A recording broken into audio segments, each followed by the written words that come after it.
Hello viewers, welcome to Masha creation. இன்றைக்கி நான் இந்த வீடியோவில் என்ன ரெசிபி பார்க்க போகிறேன்னா சில்லி சோயா சங்க்ஸ் எப்படி பண்ணுறதுன்னு பார்க்க போகிறோம். வீடியோக்குள்ளே போகிறதுக்கு முன்னாடி சேனலை சப்ஸ்கிரைப் பண்ணாதவங்க சப்ஸ்கிரைப் பண்ணிக்கோங்க. மறக்காமல் பக்கத்தில் இருக்க பெல் ஐக்கனை ப்ரெஸ் பண்ணிக்கோங்க.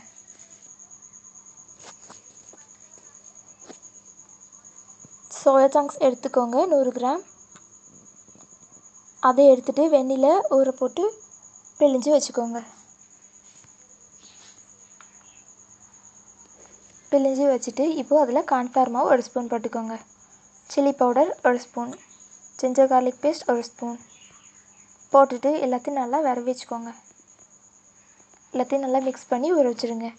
அதுக்கு முன்னாடி உப்பு 1/2 ஸ்பூன் போட்டுட்டு அதையும் சேர்த்து விரவிட்டு மூடி வச்சுருங்க. மூடி வச்சுட்டு இப்போ பேன் எடுத்துகிட்டு அது சூடானதுக்கப்புறம் ஒரு பாத்திரம் எடுத்துக்கோங்க. சூடானதுக்கப்புறம் அதில் போட்டு பொரித்து எடுத்துக்கோங்க. ப்ரௌன் கலர் வர வரைக்கும் நல்லா ஃப்ரை பண்ணி எடுத்துக்கோங்க. நல்லா மொறு மொறுன்னு பொரித்து எடுத்துக்கோங்க.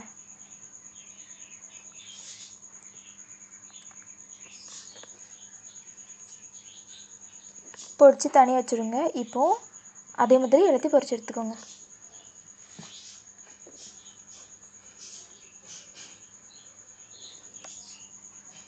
எல்லாத்தையும் நல்லா மொறு மொறுன்னு பொரித்து வச்சுருங்க. அதுக்கப்புறம் ஒரு பேன் எடுத்து அதில் தேவையான அளவுக்கு எண்ணெய் ஊற்றிட்டு வெள்ளைப்பூடு 2 பல் எடுத்துக்கோங்க. குட்டி குட்டியாக கட் பண்ணி போட்டு வதக்கி விட்டுக்கோங்க. அதுக்கப்புறம் வெங்காயம் 1 வெங்காயம் அதையும் கட் பண்ணி போட்டுக்கோங்க. நல்லா வதக்கி விட்டுக்கோங்க. அதுக்கப்புறம் கேப்சிகம் அதையும் கொஞ்சம் பெருசு பெருசாக கட் பண்ணி போட்டுக்கோங்க. உங்களுக்கு எவ்வளோ தேவையோ அவ்வளோ போட்டுக்கோங்க. அதுக்கப்புறம் சில்லி பவுடர் 1/2 ஸ்பூன் அதையும் நல்லா போட்டுக்கோங்க. மிக்ஸ் பண்ணிக்கோங்க. Soya sauce 1 spoon, chilli sauce 1 spoon, green chilli sauce 1 spoon, tomato ketchup 2 spoon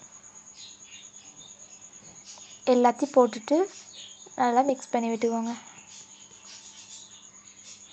அதுக்கப்புறம் உப்பு தேவையான அளவுக்கு அதையும் போட்டுட்டு கடைசியாக கார்ன்ஃப்ளவர் மாவு 1 ஸ்பூன் தண்ணியில் கரைச்சி அதையும் சேர்த்துக்கோங்க. சேர்த்துட்டு எல்லாத்தையும் நல்லா மிக்ஸ் பண்ணி விட்டுக்கோங்க. அதுக்கப்புறம் தண்ணி வற்றினதுக்கப்புறம் நம்ம பொரிச்சோம்ல அதை போட்டுக்கோங்க. போட்டுட்டு எல்லாத்தையும் நல்லா மிக்ஸ் பண்ணி விட்டுக்கோங்க. மிக்ஸ் பண்ணிவிட்டு மசாலாலாம் நல்லா எல்லா இடத்துலையும் ஸ்ப்ரெட் ஆகிறதுக்கு நல்லா மிக்ஸ் பண்ணி விட்டுக்கோங்க. அதுக்கப்புறம் கடைசியாக கொஞ்சமாக ஆனியன் கட் பண்ணி போட்டுக்கோங்க மேலே. அவ்வளோதான். அதையும் போட்டுட்டு லைட்டாக இது பண்ணிவிட்டால் அவ்வளோதான், முடிஞ்சு போச்சு. எவ்வளோ சூப்பராக ரெடியாக இருக்குது பாருங்கள். எல்லாமே கண்டிப்பாக ட்ரை பண்ணி பாருங்கள். இந்த வீடியோ பிடிச்சிச்சுன்னா லைக் பண்ணுங்கள், ஷேர் பண்ணுங்கள், கமெண்ட் பண்ணுங்கள், மறக்காமல் சப்ஸ்கிரைப் பண்ணுங்கள். தேங்க்யூ.